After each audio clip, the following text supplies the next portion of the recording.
All right, so welcome to the Passport to Apprenticeship Opportunities webinar. I'm Fred Kingston at College Success Foundation, here with my teammates, Molly and Donna. So I think the first thing we'll do is just let our guest presenters go ahead and introduce themselves, and then I'm going to have a couple poll questions before we jump into the content today. So Dawn, you want to start? Hi everyone, I'm Dawn Cypriano-McAferty from the Washington Student Achievement Council, and I manage the Passport to Careers program. And I'm Karen Dove with new Apprenticeship and Non-Traditional Employment for Women, and we have pre-apprenticeship programs across the state of Washington. Awesome. All right, I'm going to ask, let's see, Karen, if we're going to get to the Q&A with you, and I'm going to go ahead and mute you for now so we don't have any feedback.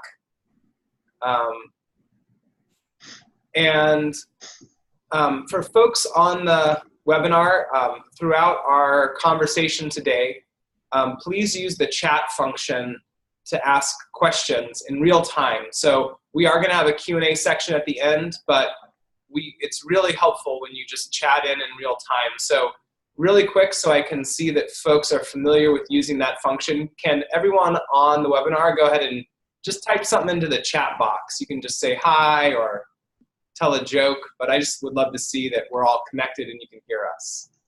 Hi Brenda, hi Janelle, hi Tanya, hi Roman, hi Inja, hello Savannah.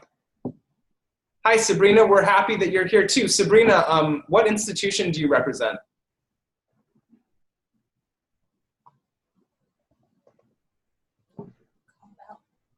University of Alabama. We were wondering what the A was.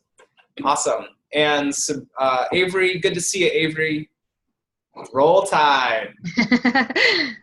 Awesome. So, okay, so we're going to start with just a couple poll questions to check in with you all, and I'm going to go ahead and launch those now. So please describe your level of current knowledge about the way that apprenticeship programs work overall.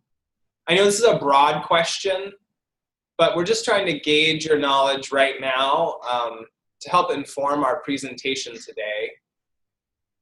Obviously, a non-scientific rating.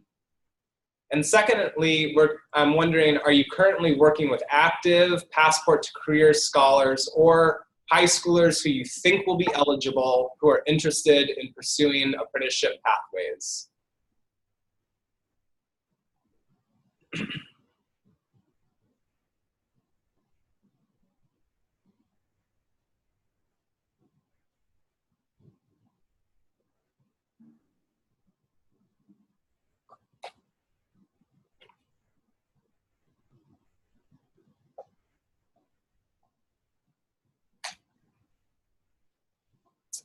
All right.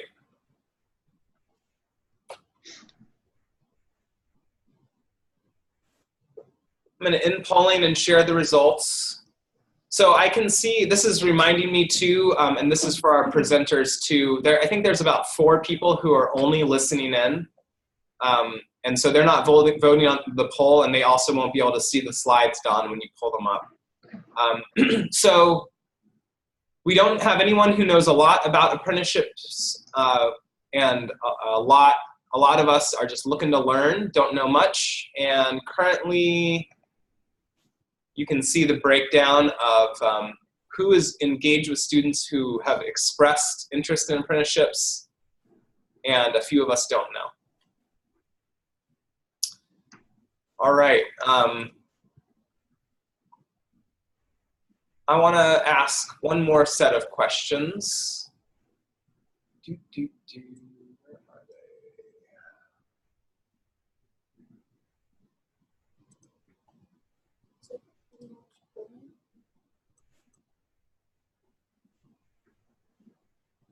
Sorry, y'all, you don't have to answer these again. I have another set of questions I want to ask.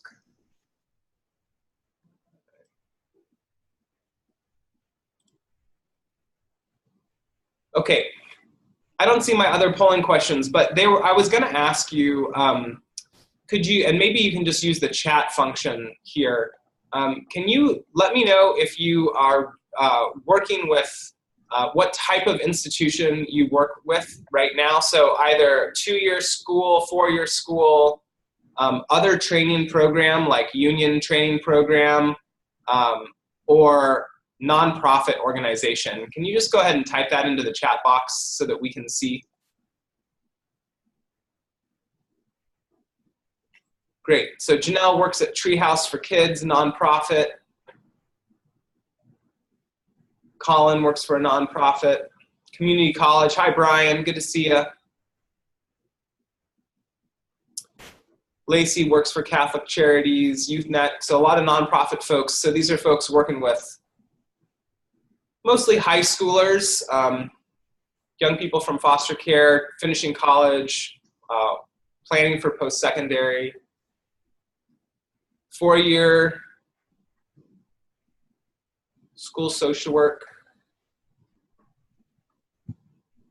Inja's from Green River College in Auburn. Okay. Okay, thanks guys. All right, so that's just a little bit about what people know and who we are. So Dawn, I think at this point, I'll just turn it over to you. Okay.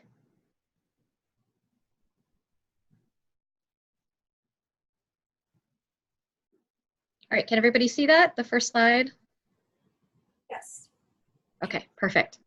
So I wanted to start with a different kind of warm-up question. Because we've had really bad weather, kept things pretty interesting. I was wondering what your favorite vacation spot was. If you want to type that into the chat box, just think about it for a second. Go ahead and do that.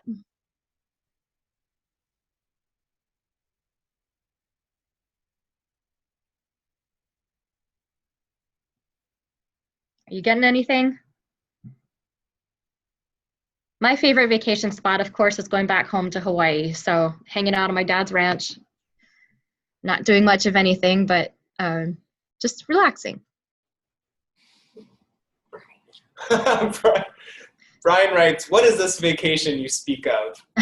That's true. Brian, whatever, man. We know that you were like at some like international music festival last summer. Yeah, Brian, you were. Morocco, yeah, I was in Morocco.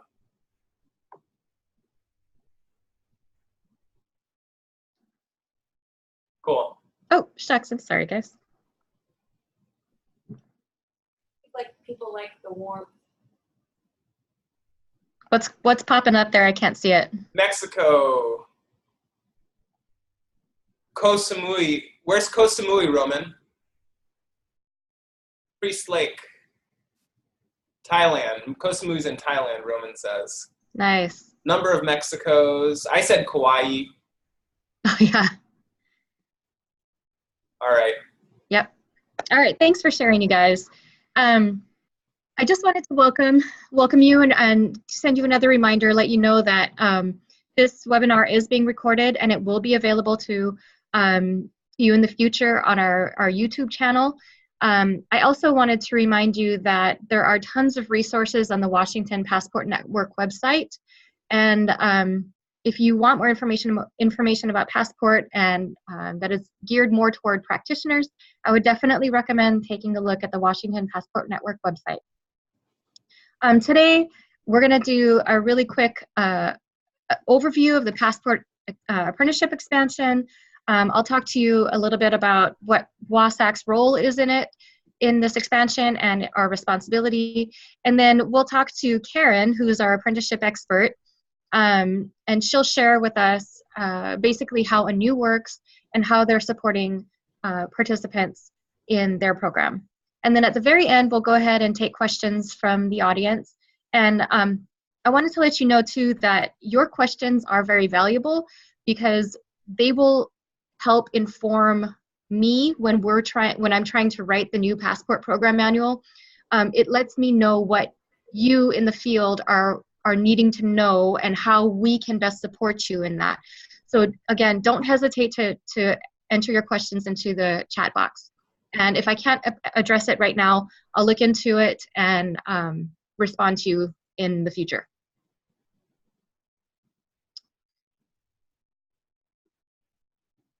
And I also need to apologize. I'm using two computers here. I have one with my notes and one with the screen. So just a really quick overview for those of you that are not familiar with the Passport program. The Passport to Careers program is a multidimensional program providing foster youth and beginning in July, unaccompanied homeless youth with a comprehensive range of support services. So early on in the program, in a student's educational career, they can get support through the Setup program, which there's currently 6 providers throughout the state of Washington, in Spokane, Mount Vernon, Seattle, Tacoma, Olympia, and the Yakima area. So most of the state is covered through the services provided through Setup, and our providers primarily work to help students with their post-secondary planning.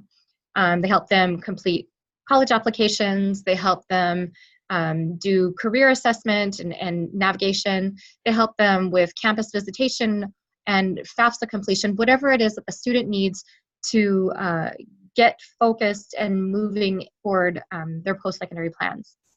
Now within the Passport to Careers program, there are 2 pathways.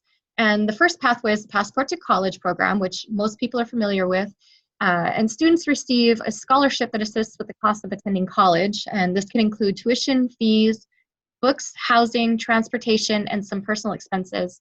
The student will also receive support services from college staff and priority consideration for the state need grant and state work study programs.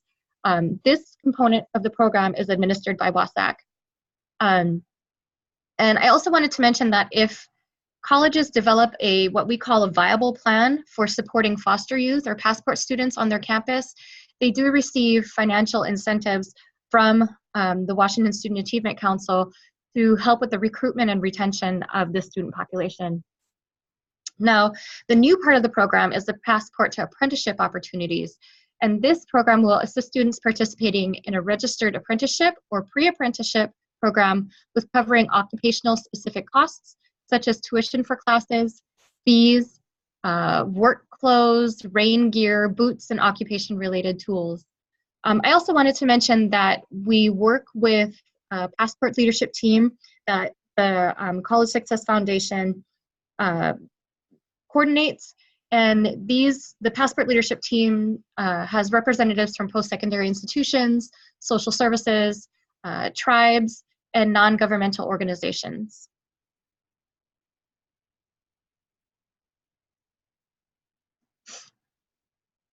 So through the statute 28B 117, it establishes the Passport to Careers program to encourage Washington's former foster youth and unaccompanied homeless youth to prepare for, enroll in, and successfully complete a higher education or registered apprenticeship or pre-apprenticeship program. I just wanted to say that again, just so that you know exactly where the statute is, where you can reference any of the information around the program. So WSAC is responsible for developing a contract with and overseeing selected non-governmental organizations to implement the Passport to Apprenticeship Opportunities program. We're also working on soliciting non-governmental organizations for the apprenticeship program administration. WSAC will also be responsible for report analysis and data collection from the contracted provider, and we will likely be responsible for the composition of legislative reports when they're requested.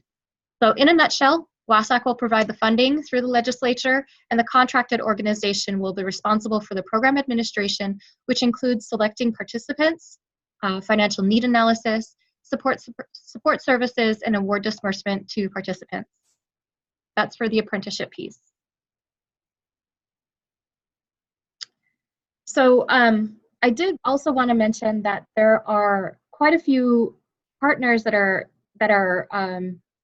named in this program statute.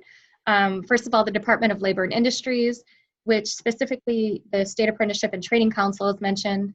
Employment Security, the Workforce Training and Education Board, which is also developing a program called Career Connected Washington, which is pretty much, it's a public-private partnership accelerating career-connected learning. It's led by the governor's office at the Workforce Board, and it can be as simple as a business person visiting a classroom, talking about what they do, or allowing a young person to job shadow so that they can learn more about an occupation or a business.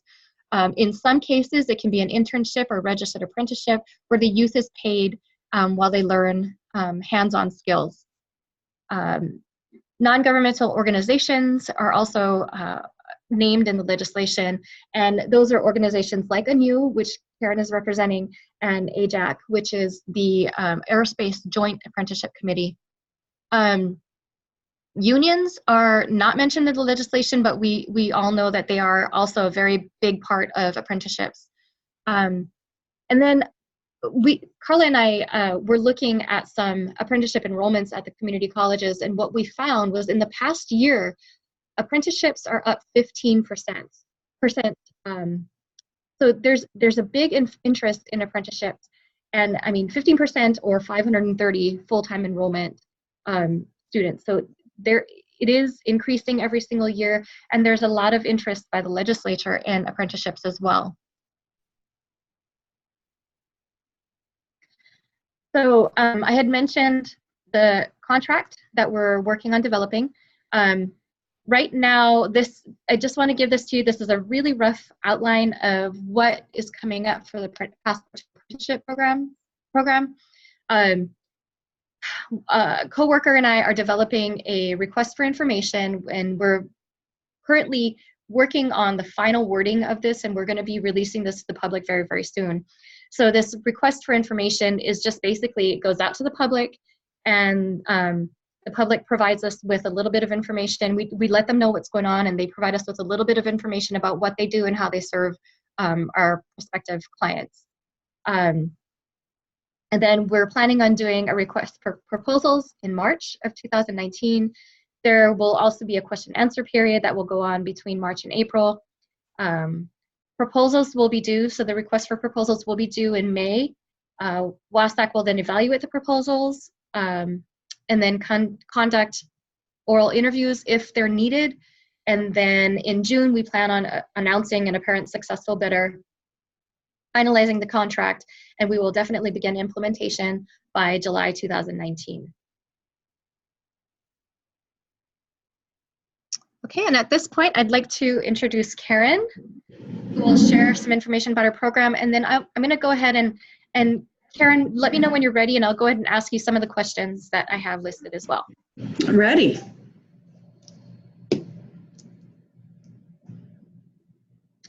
Can you hear me? So, yep. Okay. So what are the steps? Can you tell us a little bit about what the steps are that the student needs to participate in? What are the steps that the student needs to take to participate in an apprenticeship? Sorry, stumbling over my words. I think the first thing that students need to do is figure out what type of apprenticeship is right for them. So apprenticeship is something in the United States has been more aligned with the building and construction trades, but is gaining a lot of momentum in other industries. So manufacturing, we have, Washington State has the first IT apprenticeship across the country, and it's expanding rapidly. We have healthcare apprenticeships that are coming on board, and even paraeducators. So apprenticeship is definitely a new learning model that people need to be aware of, and I think students need to look to see what's available out there and determine if an apprenticeship is right for them. And that may be going to a pre-apprenticeship to do some career exploration. It may be through some research on the internet or working with a counselor, or it may be going directly to an apprenticeship program. But the first step is to really identify, what are you interested in, and is there an apprenticeship pathway that aligns as an option other than the college pathway option. And apprenticeship is, we're going to talk a little bit here in a couple questions, what kind of model apprenticeship is. Thank you. Now, I've heard that it can be a little bit difficult to get accepted into an apprenticeship program. So could you talk a little bit about that? Is it a difficult thing for a student to get accepted into? I think the most difficult part is even understanding what the application process might be. So the thing about apprenticeships is every apprenticeship is almost like its own college, but instead of having a unified system, so colleges have FAFSA, for example, you fill out a FAFSA form and it goes for all the colleges.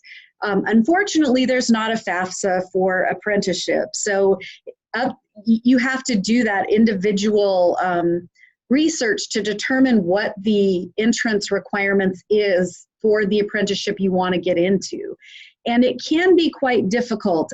You have to set yourself up for success, and the more you can work with an agency that is familiar with apprenticeship, or work with a counselor who a career counselor who can kind of assist you with figuring out what's going to make you rank higher on that application process, the better off you are.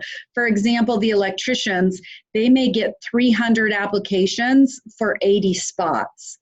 So it can be highly competitive. Other trades right now are taking people in, every person in that applies, they're taking them in if they meet the minimum qualifications because there's such a high demand. So it depends a little bit on what the demand is, what field you're trying to get into. It can be difficult, but mostly it's a different process than we're used to. And so it's just a matter of really researching what the process is and working with somebody who knows the process that can help you. Thank you. So where do students go? You talked about this a little bit, but can you just mention it again? Where do students go to get the most support to be successful? So most work sources have an apprenticeship navigator. That's a place that you can go to find out about apprenticeship. ANU has navigators or client service managers that can help you navigate different apprenticeships. If you're interested, we can walk you through the process and teach you how to be the most competitive in the application pool. In most cases, I would say that in order to be successful, it's important for them to get some interview. There's usually an interview process at the end of an apprenticeship. So you're going to be sitting in front of 4 or 5 people, a panel interview, and they're going to be asking you questions, and you're going to be scored on that. So mock interviews are critical. And to be successful, also getting some industry recognized credentials helps if it's available in that industry. If you go through a pre-apprenticeship program, the benefit, which I think is the next question that we're going to talk about, but if you go through a pre-apprenticeship program, you have direct or preferred entry into an apprenticeship. So that's the other way to be the most successful, is going to a pre-apprenticeship program before you enter into the apprenticeship program. And you led right into that. I did. So when I first saw the legislation, I saw pre-apprenticeship, apprenticeship. I didn't know what the difference was. I mean, I was making some assumptions, but I didn't know. So could you please clarify, what is the difference between a pre-apprenticeship and an apprenticeship? And you might hear it called pre-apprenticeship or apprenticeship preparation. There's some different terms that are used, but pre-apprenticeship is something that you would go through prior to applying for an apprenticeship program. So ANU, we focus on construction, transportation, maritime industries. And if you want to go into those trades, you can come to our training program, which is an 11-week program, 3 days a week. You go through the training program. It gives you industry recognized credentials. It gives you math, a math update, so you can remember how to do fractions and things that you might have forgotten how to do. It gets you ready for the trade that you're going into physically, so we make sure you're physically prepared, and then we do the essential skills training. So we make sure that you're going to show up to work on time, and that you understand what the employers are going to be looking for when you get on a job, and how to communicate with people on the job. We go through those types of things. If you go through a pre-apprenticeship, To be a recognized pre-apprenticeship program in the state of Washington, you have to have agreements with apprenticeship programs for direct or preferred entry. So if you go through our pre-apprenticeship program, the trades, for example, there are trades that once you have our certificate, you will automatically get to the interview, or you will get points on your application, or we can work with you directly with a contractor to get you direct entry into the trades. So there's a lot of competitive advantage for going through a pre-apprenticeship program. The other advantage is if you're in a city, King County or City of Seattle or City of Tacoma, that has preferred entry on their public works jobs, there's a requirement on those jobs to make sure that people coming out of pre-apprenticeship programs are getting opportunities on these jobs. So City of Seattle, for example, 1 in 5 people going on the job as an apprentice has to come out of a pre-apprenticeship program, and that gives people a competitive advantage to get that work. So pre-apprenticeship programs are really good ways to get into the trades. Some industries, such as the IT industry, the pre-apprenticeship program is a 3-month training program, and then they literally place you into the apprenticeship program from there. So again, they're a little different per trade, depending on what trade you want to get into, but for the most part, pre-apprenticeship programs is a faster way to get employment or to get into an apprenticeship program.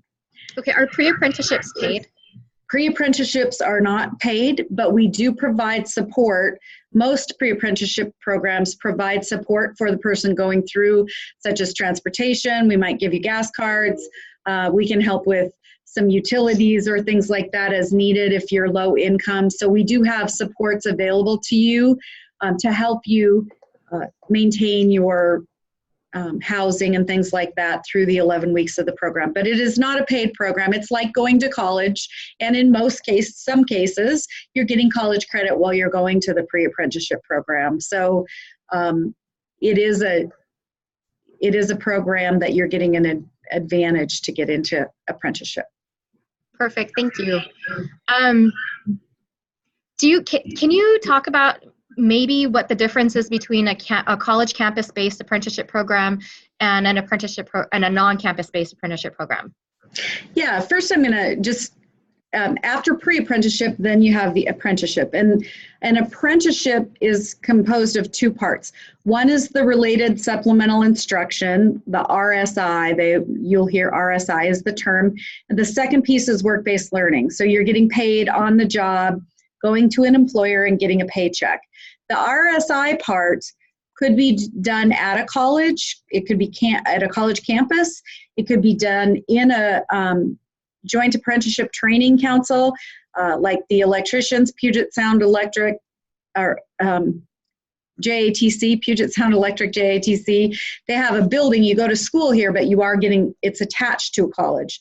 So you might be getting college credits even if you're not on campus.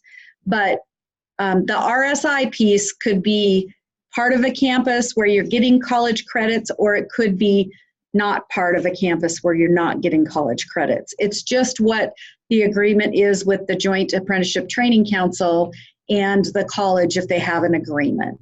So some of them are, some of them aren't.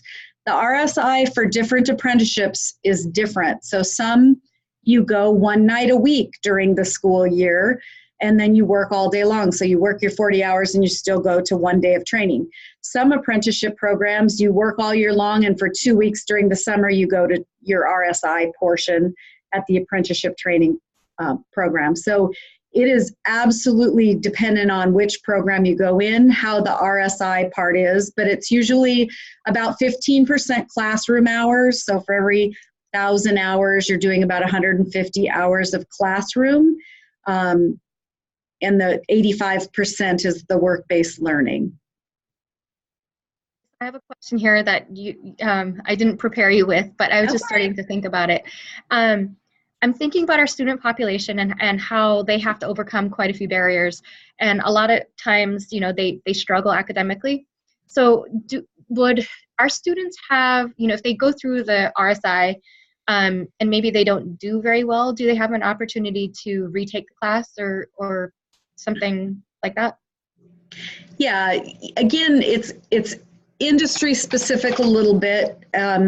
If you're going, and it depends on what trade you're going into. So if you're going into a licensed trade, such as the plumbers or the electricians, where there's a lot more, I mean, their math is a lot higher. They require algebra for you to even get in. There's a testing process you go through, and you have to pass the test to get into the apprenticeship, whereas some trades might not have very much of a math component. So it's a little bit dependent on the trade, what that related supplemental instruction is going to be, and how hard it is, and how much they'll work with you to get through that.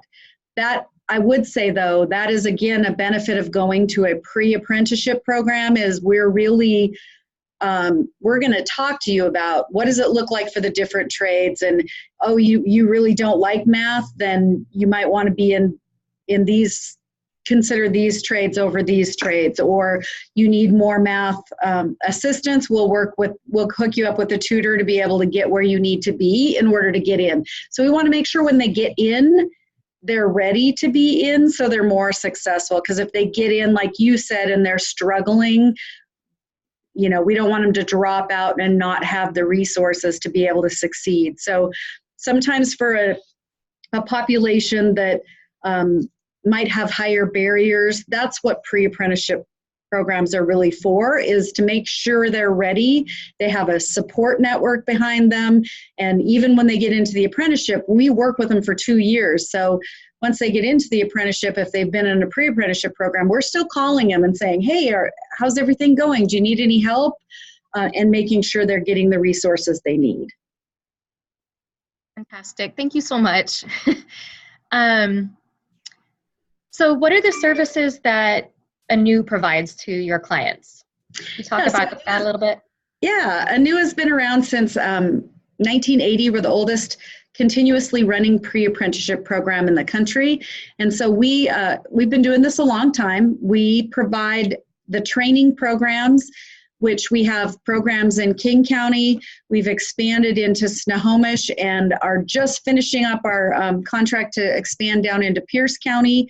And then we have some 4-week programming up in Whatcom and Skagit counties, and we have the ability to go into other counties to provide that training. We're working with Green Hill, for example, to provide a training down there. So we have the ability to provide trainings across the state, but we're mostly on the western part of the state providing pre-apprenticeship trainings. We also, though, provide Apprenticeship Opportunity Project, which is the support services to help anybody who is interested in getting into construction, manufacturing, maritime type jobs. Anyone across the state can call us and we will help them navigate the process. So we'll work with them to identify what trade they want to get into. We'll go over the application process and help them identify what could give them a leg up on that process and go through the process with them. And we also provide financial support. So for example, if they want to get into the Carpenters Union, it's $500 worth of tools. And if you're low income, if you haven't been working and you don't have $500, we're able to help them with that to have the tools they need or the work clothes or whatever it is that they might need to get into the apprenticeship. And we, again, provide retention services for 2 years. So we'll work with the student. The first year is the most critical. If they make it through 1 year of apprenticeship, then they're more likely to succeed. But similar to colleges, apprenticeship has a dropout rate too. Only 40% of the people who enter an apprenticeship actually complete. And so just like the colleges are looking at why are people dropping out, we're looking at why are people dropping out and making sure that people have support through that first 2 years and have somebody to call when there's a barrier that they come across and they need assistance with. That really helps improve retention in the trades. And so that is a service we provide, is that retention services and barrier reduction to make sure that people who enter the trades or enter into an apprenticeship can stay in an apprenticeship and don't drop out because they're car breaks down or something like that, and they can't get to work and they think, oh, I just can't finish this anymore. We're there to help them provide whatever assistance that they need. So how do you work with employers and getting them connected to the participants and your clients? Yeah, this is all about getting people to work. And so our ultimate goal is getting people into apprenticeships and getting people employed with contractors or with employers. We work with employers on the direct entry side. So we have employers that come to us on a daily basis that are looking for a workforce, and we help them by supplying people who have gone through pre-apprenticeship or people who are looking for jobs. So we work with employers to provide them people who are ready to go to work, are going to show up to work on time, and who are going to be ready to work when they get there. And how do you recruit? Can you hear me? Yep. Okay. How do you recruit students to participate in your program? I think recruitment is the one thing that is it's a tough,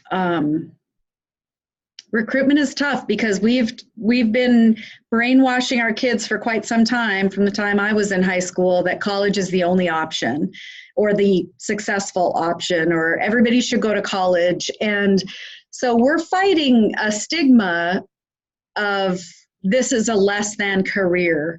So, you know, we're working with high schools. We're happy to come to high schools and talk to high schools about apprenticeships as an option. We're trying to look for people who are underemployed in maybe retail or food service, who are making minimum wage. How do we get them to look at apprenticeship as a family wage career? Because these are jobs that pay $60,000 to $80,000 as journeymen, and most of the people who are working in these jobs are making six figures. So and people think, well, construction, that's seasonal or that's dependent on the economy. There's a lot of construction jobs out there that are not dependent on the economy, and people don't think about the career pathways that are out there. You've got wastewater treatment for King County that is facing, with the baby boomers starting to retire, they're facing workforce shortages. And these are 8 to 5 jobs or full-time jobs with the county that have retirement. There are a lot of jobs that are full-time jobs that are not dependent on the boom that we're in right now. So some people think construction is a boom and bust, and if I get into construction, I won't be working, and it depends on what career pathway you take. So I think there's, when it comes to marketing, we've been telling people to go to college for so long that it's hard to now tell them that there's 6-figure jobs in construction, and it's something that we need to work on. These are viable career pathways. There are a lot of successful people in these careers. You can own your own business. You can be an entrepreneur. That's a career pathway to get from starting as a pre-apprentice. So it's just trying to talk about, these are career pathways without student debt, earning a paycheck while you learn. It's a different model. And so there's a lot of work that we need to do about how do we recruit students into this.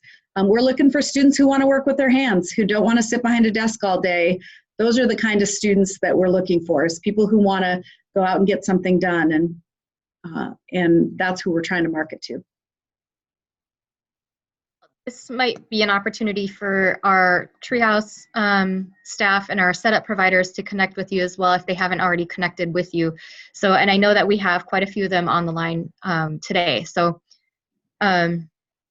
yeah, this could also be a really good opportunity to reach out to them and make the connection there. So regarding ANEW, are you a member of a coalition, or how do we find similar organizations like ANEW throughout the state of Washington? Because we do have participants on the webinar today that are from other parts of the state. So could you tell us a little bit about that? So all pre-apprenticeship programs, recognized programs, are recognized through the Washington State Apprenticeship Training Council. So if you go to the Department of Labor and Industries Apprenticeship, there's actually, they're working on their website, but you can go to the Labor and Industry website. If you just Google Washington State Labor and Industry Apprenticeship, the apprenticeship website will go up, and it will take you to pre-apprenticeship programs from across the state. And then it will also talk about the different industries that apprenticeship programs are the different industries that are popping up, healthcare and IT. You can learn some information about some of the different industries. That's a good place to start. Labor and Industry is a great place. The Labor and Industry website is a good place to start. You can feel free to email me, and I will connect you with whoever I can connect you with across the state, because we have pretty good connections with all the pre-apprenticeship programs that are working together. There's not enough people going to these programs. The demand is higher than, that's why you see the numbers of apprenticeships growing. I think we're at the highest number that they've ever been in Washington State. And for those of you who are out of Washington State, you might want to check with your state to see if it's a state apprenticeship. Some states have their own apprenticeship training councils, and some go under the feds. So you'd have to check that, for example, in Alabama, whether you were under the federal or if you had your own state program. But here we have our own state program. So L&I website has all the different apprenticeship programs, what the requirements are, and who you would contact to get into them. I think that's it.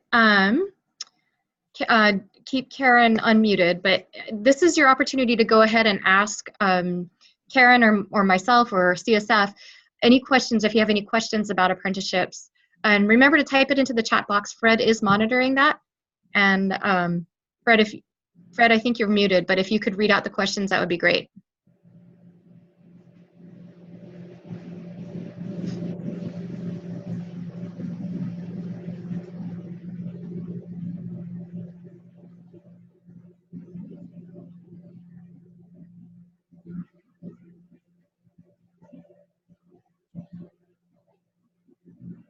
Give me a thumbs up if you're getting a question, Fred.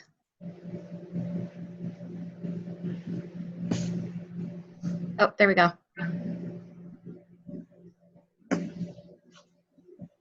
We don't see any questions coming in yet. Nothing coming in yet? Okay. Karen, I have a question for you. We are, as a network, we're thinking about what we need to learn as advisors and case managers. So this webinar is a very first step in talking with one expert in this field who does this work.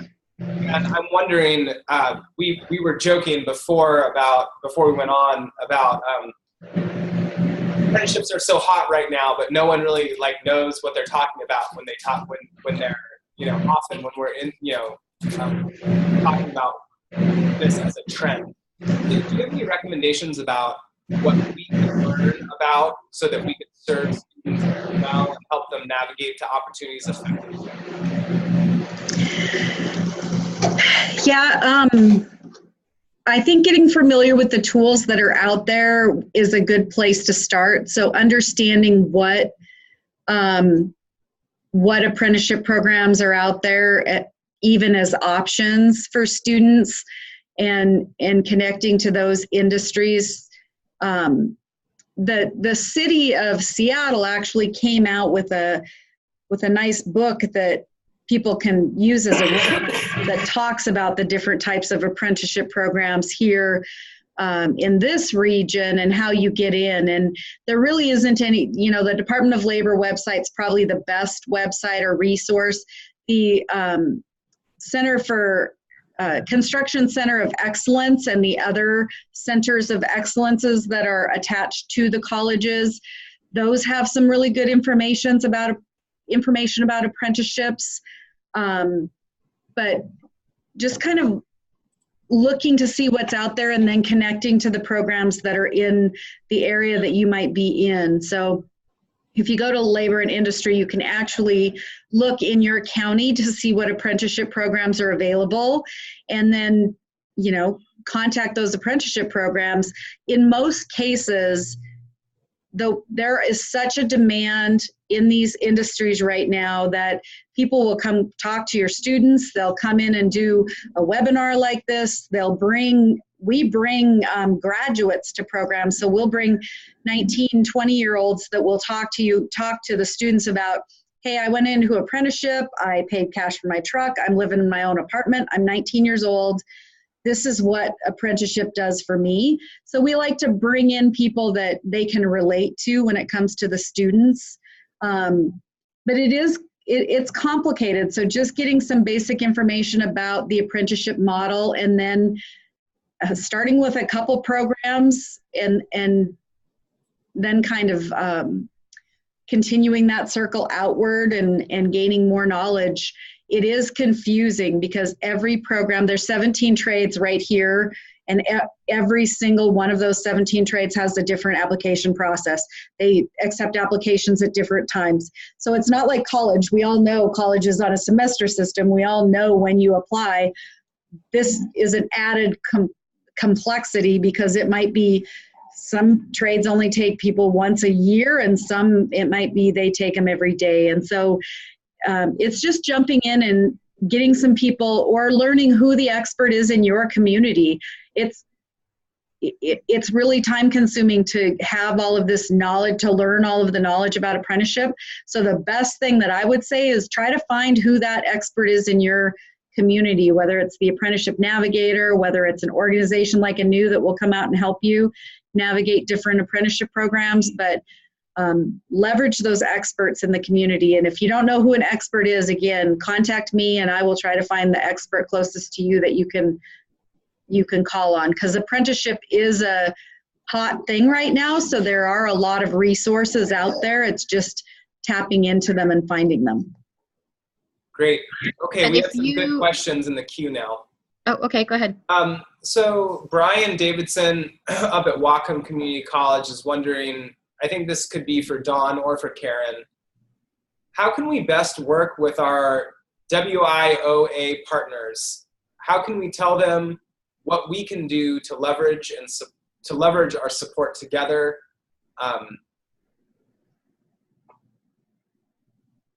Yeah, that's the question.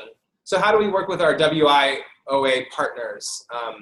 Remind me again what WIOA stands for. It's the Brian, I don't want to misstate it. Workforce Innovation Opportunity Act. Oh, okay. So WIOA populations are usually served through the WDCs in those communities, and most of the WDCs now, a lot of them with the Career Connect Learning funding and some of the other funding. Career Connect Washington is a hot ticket for the governor. He's put in $100 million in this budget. And so they're really focused on trying to get youth into apprenticeship and expand youth apprenticeship.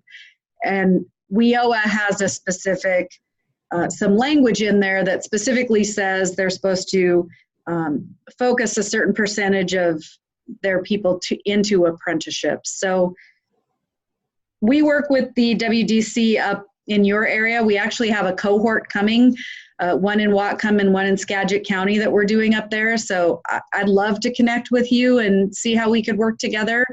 But again, you kind of have to find out who in the WDC is working on apprenticeship and how you can tie in.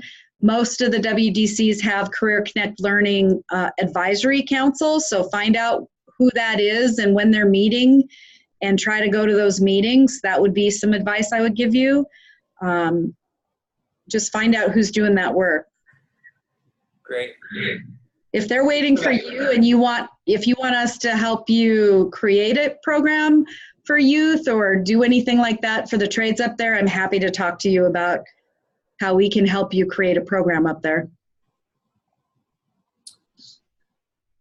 Thanks. Dawn, Nicole is asking, do you think it will be possible once the opportunities pathway, apprenticeship opportunities pathway is implemented, that we could provide stipends for youth, for passport youth, who are participating in a registered pre-apprenticeship or apprenticeship where they're not getting paid, since we know our students struggle with basics?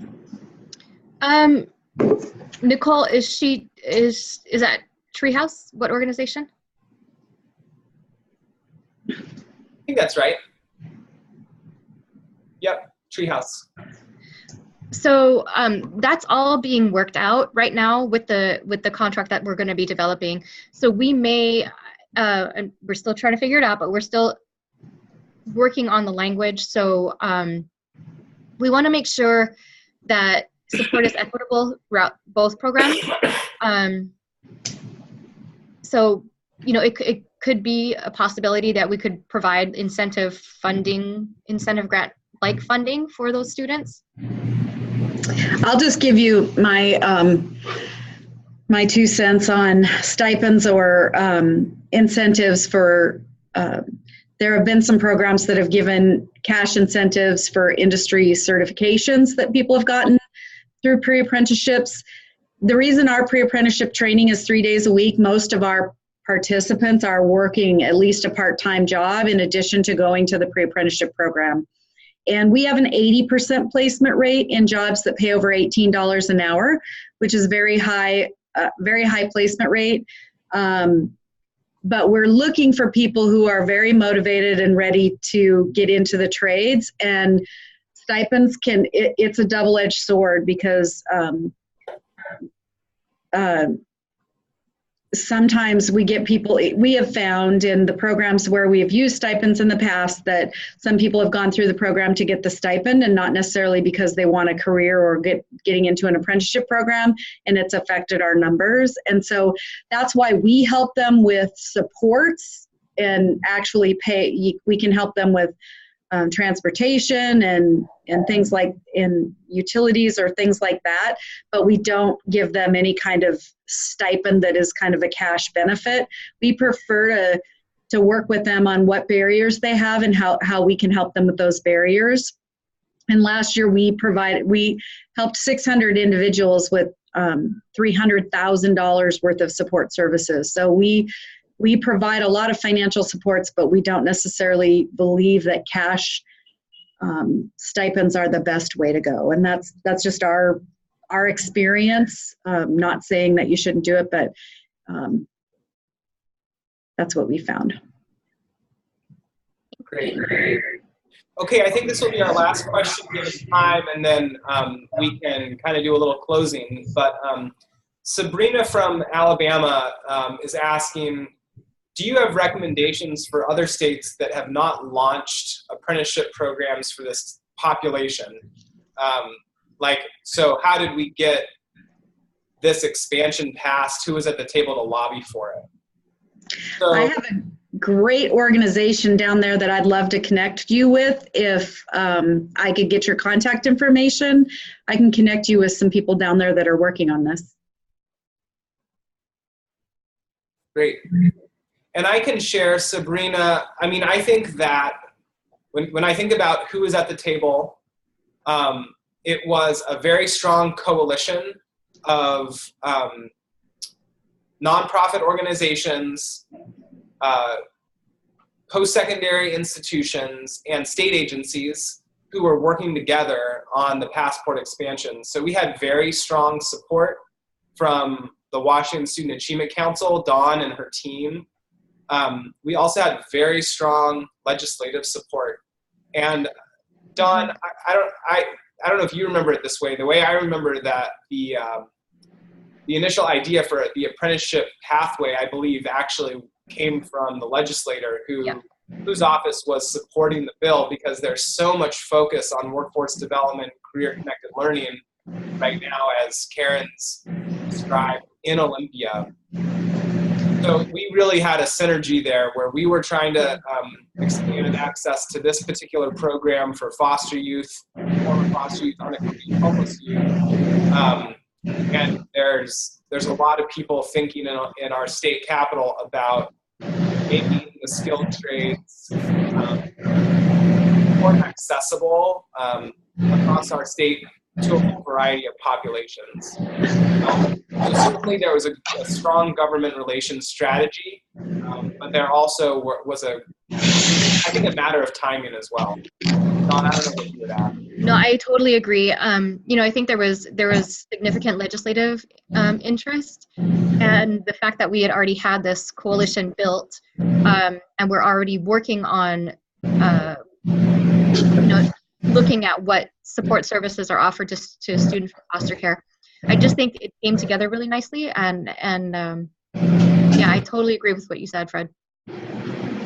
And so, Sabrina, I think in some ways the power, like what enabled us to do that was the Washington Passport Network. It is the year-round organizing that we do, the technical assistance that we do, the relationship building, and the we do a conference every year. So it allows people to stay really connected, and the network that we can activate effectively for purposes of creating best practice policy. So and that's the work we do here at College Success Foundation, is supporting this network. So if you are interested in learning more about then we'd be happy to connect with you about that.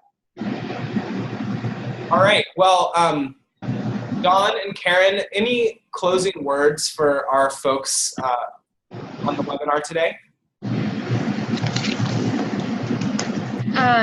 Know that you can reach out to any one of us, and